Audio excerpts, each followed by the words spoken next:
నమస్కారం. రాయదుర్గం శాసనసభ్యులు కాలువ శ్రీనివాసులు గారు ప్రెస్ మీట్ పెట్టి మేమేదో ఆయన జోలికి వెళ్తున్నట్టు, రాబోయే రోజులలో మా పరిస్థితి బాగుండదు అనేటట్టు చెప్పడం జరిగింది. ఇక్కడ ఒక విషయం గమనించాలి. కాలువ శ్రీనివాసులు గారు ఇంతగా అబద్ధాలు మాట్లాడితే మీకు అది ధర్మమా అని నేను అడుగుతున్నాను. మీరు ఏ రోజు నా జోలికి రాలేదని చెప్తున్నారు. మీరు ఎమ్మెల్యేగా గెలిచిన తర్వాత మొదటి దెబ్బ కొట్టిందే నన్ను. అది మీకు తెలుసు, నాకు తెలుసు.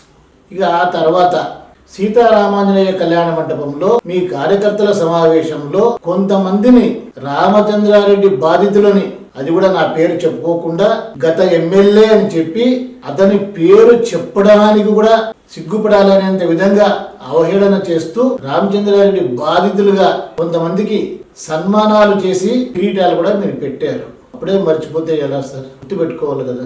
అదే విధంగా నేను క్రమంగా ఐరునూరు తరలించానని చెప్పి మీడియాలో అంతా కూడా రాపించి నన్ను అపాసుపాలు చేయాలని చెప్పి మీరు ప్రయత్నం కూడా చేశారు కదా. ఇవన్నీ కూడా ఎమ్మెల్యేగా గెలిచిన తర్వాతనే కదా.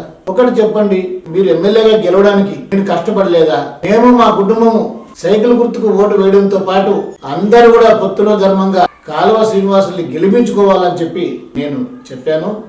ఇప్పుడు ఆ వీడియో కూడా మీకు ప్లే చేస్తాను. రాజకీయంలో ఎవరు శత్రువులు ఉండరు, ప్రత్యర్థులే ఉంటారు. కాబట్టి మనందరి ధర్మం ఏంటంటే ఎన్డీఏ కూటమి అభ్యర్థి అయినటువంటి కాలువ శ్రీనివాసుల్ని మనం గెలిపించుకోవాలా. అది మన ధర్మం. అది నా పార్టీ ఆదేశానుసారం అందరం కూడా కష్టపడి గెలిపించుకోవాలని మీ అందరికి కూడా నేను చెప్తున్నాను.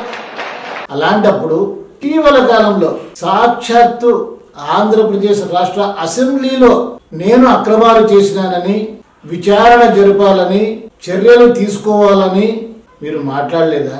అది మీకు మర్చిపోతే ఎలా కాలువ శ్రీనివాసులు గారు? నేను 2-3 సార్లు ప్రెస్ మీట్ పెట్టి ఉన్నాను. కానీ నేను ప్రెస్ మీట్ పెట్టే ఒక రోజు ముందో 2 రోజుల ముందో మీడియాలో ఏమొచ్చింది, నేను ఎందుకు స్పందించాల్సి వచ్చింది అని ఎప్పుడైనా మీరు ఆలోచన చేశారా కాలువ శ్రీనివాసులు గారు? నేను ఏ రోజు కూడా మీ నుంచి వచ్చిన వేధింపులకి స్పందిస్తున్నానే తప్ప నాకు నేనుగా ఏ రోజు కూడా మీపై విమర్శలు చేయలేదు. మీ పేరు కూడా నేను ఎత్తలేదు.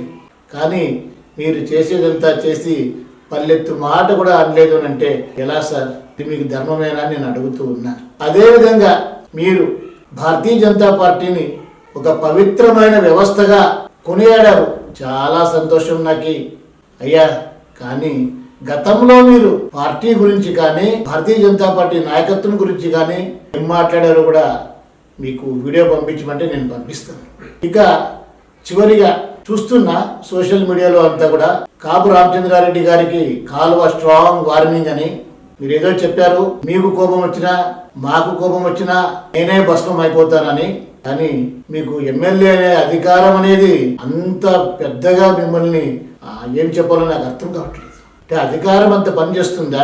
మీరు అనుకుంటే ఏమైనా చేయొచ్చా? నేను నా జీవితకాలం మర్చిపోలేనంత కూడా నన్ను చేయగలుగుతారా? చేసేయండి సార్ ప్లీజ్. మీరు ఏం చేయదలుచుకున్నారో చేసేయండి సార్. నా వరకే కాదు కాలువ శ్రీనివాసులు గారు, నా కొడుకు, నా మనముడు, నా మునిమనముడు కూడా కాలువ శ్రీనివాసు అంటే గుర్తుపెట్టుకోవాలా. అట్లా ఏమన్నా చేయడానికి సాధ్యమైతే చేసేయండి సార్. నేనేం వరి అవ్వను. కానీ ఇలాంటి మాటలు ఎందుకు సార్? పొత్తులో భాగంగా మీకోసం కష్టపడి పనిచేసి ఇంతకుముందు 1800 ఓట్లతో మీరు గెలిచారు. 42,000 ఓట్లతో గెలిచారు మీరు. దాంట్లో నా కష్టం లేదని మీరు అంటే మురళీ ఆంజనేయ గుడిలో ప్రమాణం చేయండి, రామచంద్రారెడ్డి నా కోసం ఏమీ చేయలేదని. కష్టపడి పనిచేసినాను సార్ మీకోసము. కానీ నన్ను ఈ ఆంధ్రప్రదేశ్ రాష్ట్రంలో ఎవరిని హింసించలేనంతగా మీ పార్టీ సోషల్ మీడియా, మీ కార్యకర్తలు అనుక్షణం నన్ను వేధిస్తున్నారు. ఎంత తట్టుకోవాలి సార్ నేను వేధింపుల్ని? మీ కింద కార్యకర్తలు సోషల్ మీడియాలో ఏం పెడుతున్నారో చూసుకోమని ఇంత ముందు కూడా మీకు చెప్పాను నేను. కానీ మీరు పట్టించుకోవట్లేదు. నా జోలికి రాకుండా నేను ఎవరి జోలికి రాను. మీరైతే స్వీయ నియంత్రణలు పెట్టుకున్నామని చెప్తున్నారు కాలువ శ్రీనివాసులు గారు. నేనైతే రాయదుర్గమే వదిలిపెట్టిపోయి బళ్ళార్లో బ్రతుకుతూ ఉన్నా. ఎప్పుడో ఒకసారి ఎవరైనా చనిపోతే లేదా పెళ్లిళ్ళు ఉంటే, ఫంక్షన్లు ఉంటే నేను రాయదుర్గంకి వస్తున్నా. అలాంటి వాడిని కూడా అనునిత్యం వేధిస్తున్నారు కదా సోషల్ మీడియాలో. మీకు మీ కార్యకర్తలకు ధర్మమేనా?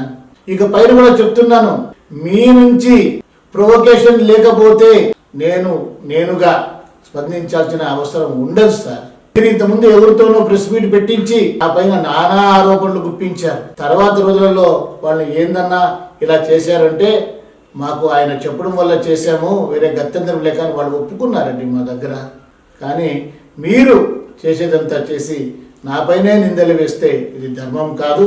కాబట్టి మీరు కూడా మా జోలికి రాకుండా పొత్తు ధర్మాన్ని మీరు పాటించండి, పొత్తు ధర్మాన్ని మేము పాటిస్తున్నాం. కానీ మీలో కొంతమందికి ఏముందంటే రామచంద్రారెడ్డిని బీజేపీ వాళ్ళు ఏ పదవి ఇవ్వకూడదు, అతని పార్టీలో తీసేయాలి, అతన్ని ఏమైనా చేసేయాలి అనే ఉద్దేశంతో అందరూ చేస్తున్నారు. దానికంతా నేను భయపడను కాలువ శ్రీనివాసులు గారు. కాబట్టి మీరు సమన్వయంతో ఉండండి, మేము సమన్వయంతో ఉంటాము, అప్పుడే సరిపడుతుంది. కానీ నీతులు చెప్పడానికే ఉన్నాయి, ఆచరించడానికి కాదు అంటూ మీరు ఊరుకున్నట్టు ఉండి మీ కోటరీ అందరితోటి మమ్మల్ని ఇబ్బందులు పాలు చేపిస్తే అది ధర్మం కాదని కూడా మీకు తెలియజేస్తున్నాను కాలువ శ్రీనివాసులు గారు. నమస్కారం.